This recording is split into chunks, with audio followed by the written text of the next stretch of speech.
ಅನೇಕ ಹರಿದಾಸರಿದ್ದಾರೆ, ಭಕ್ತಿ ಪ್ರಚಾರವನ್ನು ಮಾಡಿದ್ದಾರೆ. ಅಂತ ಹರಿದಾಸರ ಪರಂಪರೆ ಕ್ಷೀಣವಾಗ್ತಾ ಇದೆ ಎಂಬ ಸ್ಥಿತಿಯಲ್ಲಿ ನಮ್ಮ ಕೆಲವರು ಒಂದು ಸಪ್ತಾಹ ಅನೇಕ ಹೊಸ ಹರಿದಾಸಗಳೆಲ್ಲ ಇದ್ದಾರೆ ಎಂಬುದಾಗಿ ಸೂಚನೆ ಕೊಟ್ಟಿದ್ದರಿಂದ ಆ ಹರಿದಾಸರ ಪರಂಪರೆ ಪುನಃ ಬೆಳೆಯಬೇಕು.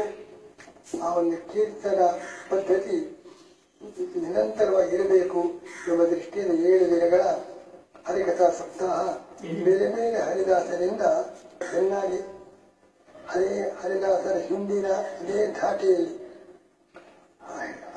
ಮಾತಾಡುವಾಗಲೂ ಹಾಡು ಹೇಳುವಾಗಲೂ ಆ ಹರಿದಾಸರ ಅದೇ ಧಾಟಿಯಲ್ಲಿ ಬಹಳ ಚೆನ್ನಾಗಿ ಪುರಂದರದಾಸರ ಕೀರ್ತನೆಯನ್ನು ಮಾಡಿದ್ದಾರೆ. ನನಗೆ ತುಂಬ ಸಂತೋಷವಾಗಿದೆ. ಪರಮಾತ್ಮನ ಭಕ್ತಿಯ ಜಾಗೃತಿಯನ್ನು ಹರಿದಾಸರು ಹೇಗೆ ಪ್ರಾರಂಭಿಸಿದ್ದಾರೆ, ಪುರಂದರದಾಸರು ಇಂತಹ ದೊಡ್ಡ ತ್ಯಾಗ ಮಾಡಿದ್ದಾರೆ. ಪುರಂದರದಾಸರ ಪೂರ್ವಕತೆ ಹೊಸದಾಗಿ ಹೇಳಿದ್ದಾರೆ. ಆ ಪೂರ್ವಕತೆಯ ಪ್ರಚಾರ ಇಲ್ಲ. ಆ ಪೂರ್ವಕ ಬಹಳ ಉದಾರಿಗಳಾಗಿದ್ದರು, ಭಕ್ತರಾಗಿದ್ದರು. ಮತ್ತೆ ಲೋಭ ಆವರಿಸಿತು. ಪುನಃ ತನ್ನ ಹಿಂದಿನ ಸ್ಥಿತಿಗೆ ಬಂದಿದ್ದಾರೆ. ಮತ್ತು ಹೊಸ ವಿಷಯವನ್ನು ಕೂಡ ನಮ್ಮ ಹರಿದಾಸರು ತಿಳಿಸಿದ್ದಾರೆ. ಭಗವಂತ ಭಕ್ತರನ್ನು ಅನುಗ್ರಹಿಸುವ ರೀತಿ ಅದ್ಭುತವಾಗಿದೆ. ಅತ್ಯಂತ ಶ್ರೀಮಂತ. ಅವರು ಎಲ್ಲವನ್ನು ಕೂಡ ಭಗವದ್ ಭಕ್ತನಾಗಿ ಎಲ್ಲವನ್ನು ಕೂಡ ತ್ಯಾಗ ಮಾಡಿ ಒಬ್ಬ ದಾಸನಾಗಿ ಬಿಚ್ಚಿ ಬೇಡಿ ಕಾಲ ಕಳೀತಾ ಇದ್ದ. ಭಾರಿ ಶ್ರೀಮಂತ, ಕೋಟ್ಯಧೀಶ, ಎಲ್ಲ ತ್ಯಾಗ ಮಾಡಿದ.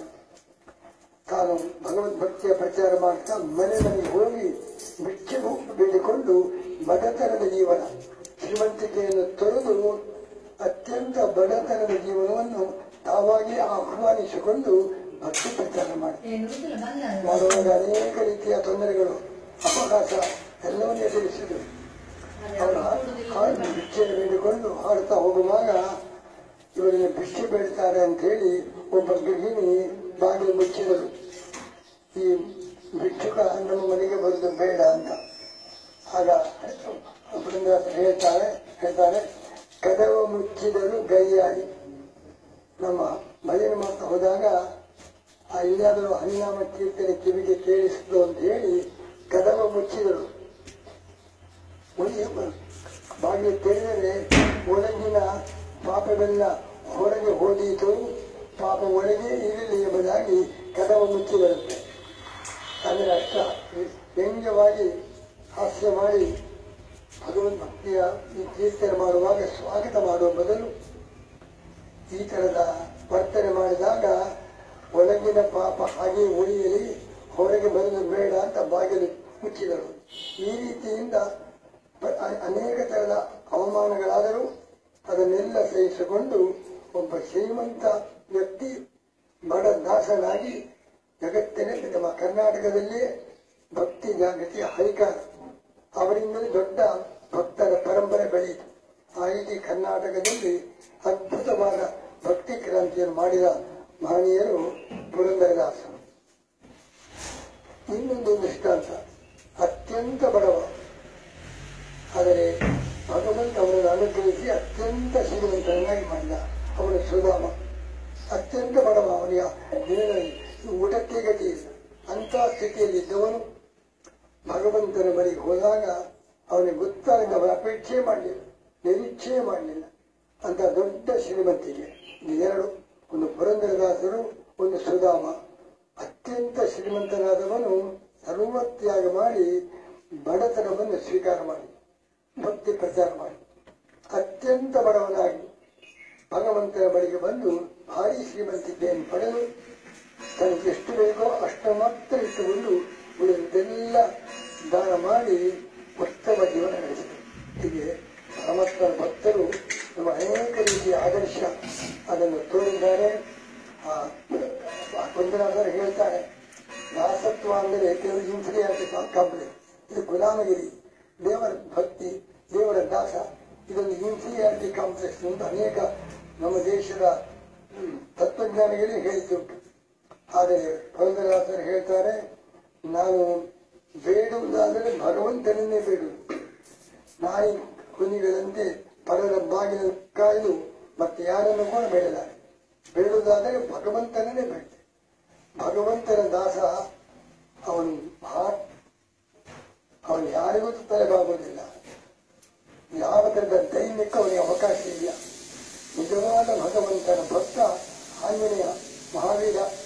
ನೀನು ಯಾರು ಅಂತ ರಾಮನ ಪ್ರಶ್ನೆ ಮಾಡಿದಾಗ ಅವನು ಕೇಳಿದ್ದು ದಾಸೋಹಂ ಕೌಸಲ್ಯಂದರಿಸಿದ. ಶ್ರೀರಾಮನ ದಾಸ ಅಂತ ಹೇಳಿದರೆ ಅವನಿಗೆ ಗೌರವ.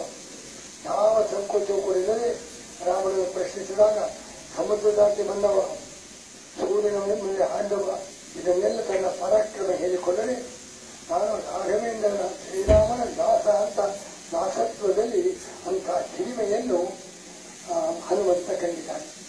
ಹಾಗೆ ಭಕ್ತರಾದವರು ಭಗವಂತನಲ್ಲಿ ಆ ಭಕ್ತಿಯಿಂದ ಅವರು ಯಾವ ಅಪೇಕ್ಷೆಯೂ ಇಲ್ಲ. ಯಾರನ್ನು ಕೂಡ ಅವರು ಯಾರಿಗೂ ತೆರವಾಗುವುದಿಲ್ಲ. ಯಾವ ದೈನ್ಯಕ್ಕೆ ಅವಕಾಶವಿಲ್ಲ. ಆಶೆ ಲೋಭಕ್ಕೆ ಒಳಗಾಗಿ ಇಷ್ಟೆಲ್ಲ ಒಂದು ಕ್ಷಣ ಬಿಡುವ ಮೇಲೆ ಹೋರಾಟ ಮಾಡ್ತಾ ಇದೆ. ನಿನ್ನ ಯಜಮಾನ ಯಾರು? ಆ ಆಶೆ, ಆ ದುರಾಶೆ, ಅದೇ ನಿನ್ನ ಯಜಮಾನ. ಅವನ ಆದೇಶದಂತೆ ಕೆಲಸ ಮಾಡ್ತಾ ಇದೆ. ನಿನ್ನ ಯಜಮಾನ ದುರಾಶೆ ನಮ್ಮ ಕಾಲ ಬುಡದಲ್ಲಿ ಹೊರಲಾಡ್ತಾ ಇದೆ. ನಮಗರ ಅಪೇಕ್ಷೆ ಇಲ್ಲ. ಹೀಗಾಗಿ ನಾನು ಯಾಕೆ ನೀವು ಬಂದಾಗ ಇದು ನಿಲ್ಲಬೇಕು ಉತ್ತರ ಕೊಡಲಿಕ್ಕೆ ಆಗಿದೆ. ನಿಜವಾದ ಭಕ್ತರಾದವರು ಯಾರಿಗೂ ಪಡೆಯುವುದಿಲ್ಲ. ಅವರ ಜೀವನ ಧೀರ ಜೀವನ. ಪುರಂದರದಾಸರು ಅಂಥ ಭಕ್ತರಾಗಿ ಅಂಥ ಧೀರ ಜೀವನ ನಡೆಸಿ ನಮಗೆಲ್ಲ ಇಡೀ ನಮ್ಮ ನಾಡಿಗೆ ದೊಡ್ಡ ಸಂಚಲನ, ಭಕ್ತಿಯ ಕ್ರಾಂತಿಯನ್ನು ಮಾಡಿದ ಮಹಾಪುರುಷರ ಜೀವನ ಚರಿತ್ರೆಯನ್ನು ಬಹಳ ಚೆನ್ನಾಗಿ ರಸವತ್ತಾಗಿ ನಮ್ಮ ಅನಂತರ ಭಟ್ಟರು ತಿಳಿಸಿದ್ದಾರೆ. ಅವರಿಂದ ಇದೇ ರೀತಿಯ ಸಾಹಿತ್ಯದ ಪ್ರಚಾರ ನಿರಂತರ ನಡೆಯಲಿ ಎಂಬುದಾಗಿ ನಾವು ಪ್ರಾರ್ಥನೆ.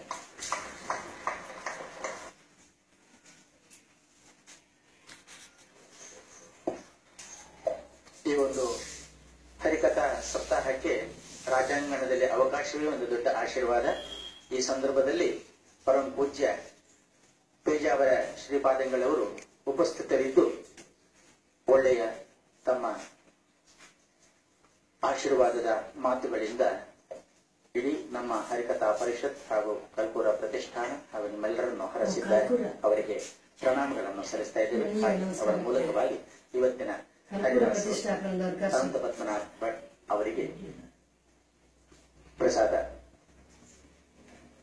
ನೀಡಲಾಯಿತು. ಹಾಗೆ ಹಿಮ್ಮೇಳದಲ್ಲಿ ಇವತ್ತು ಸಹಕರಿಸಿದವರು ಹಾರ್ಮೋನಿಯಂ ಶ್ರೀ ರಮೇಶ್ ಹೆಬ್ಬಾರ್, ಹಾಗೆ ತಬಲಾದಲ್ಲಿ ಶ್ರೀ ಪ್ರದೀಪ್ ಉಪಾಧ್ಯಾಯ ಕಾರ್ಕಳ, ಇವರಿಗೂ ಕೂಡ ವಂದನೆಗಳು. ನಮ್ಮ ಈ ಒಂದು ಕಾರ್ಯಕ್ರಮಕ್ಕೆ ಇಲ್ಲಿ ವಿಶೇಷವಾದಂತ ಸ್ಪಂದನವನ್ನು ನೀಡಿದಂತ ಕಲ್ಪೂರ ಪ್ರತಿಷ್ಠಾನ ಮಂಗಳೂರಿಗದ ಪ್ರದೀಪ್ ಕುಮಾರ ಕಲ್ಪೂರ ಅಧ್ಯಕ್ಷರು, ಹಾಗೆ ಹರಿಕಥಾ ಪರಿಷತ್ತಿನ ಅಧ್ಯಕ್ಷರು ಮಹಾಬಲ ಶೆಟ್ಟಿ ಸಹಿತ ಗೌರವಾಧ್ಯಕ್ಷರು ಶ್ರೀಯುತ ಹರಿಕೃಷ್ಣ ಪುನರೂರು ಉಪಸ್ಥಿತರಿದ್ದು ತಿಳಿಸುವಂತೆ ಪ್ರೇರೇಪಿಸಿದ್ದಾರೆ.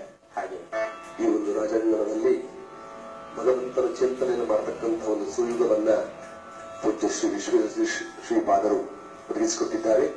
ಅದಕ್ಕೆ ಪೂರಕವಾಗಿ ಕಲ್ಪೂರ ಪ್ರತಿಷ್ಠಾನ ಹಾಗೂ ಹರಿಕಥಾ ಪರಿಷತ್ತು ಹಾಗೂ ತಾವೆಲ್ಲರೂ ಕೂಡ ಸೇರಿದ್ದೀರಿ.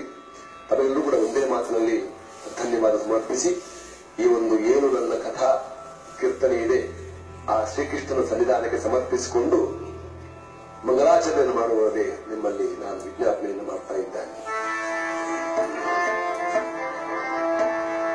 ಪರಮಾತ್ಮನ ದಿವ್ಯ ಸನ್ನಿಧಾನದಲ್ಲಿ ದಾಸರು ಅರಿಕೆ ಮಾಡಿಕೊಳ್ತಾ ಇದ್ದಾರೆ.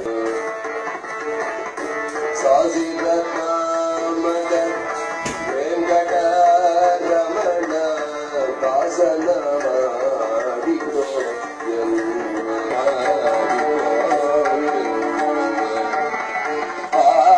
ಆಡಿದರೆ ಎನ್ನ ಒಡೆಯನ ಹಾಡುವೆ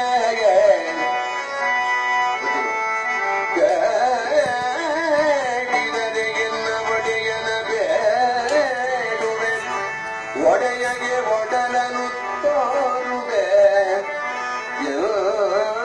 ಬಡತನ ಬಿನ್ನಗ ಮಾಡುವೆ ಒಡೆಯ ಶ್ರೀ ಪುರಂದರ ವಿಠಲ ನಾಯನ ಅಡಿಗಳನ್ನು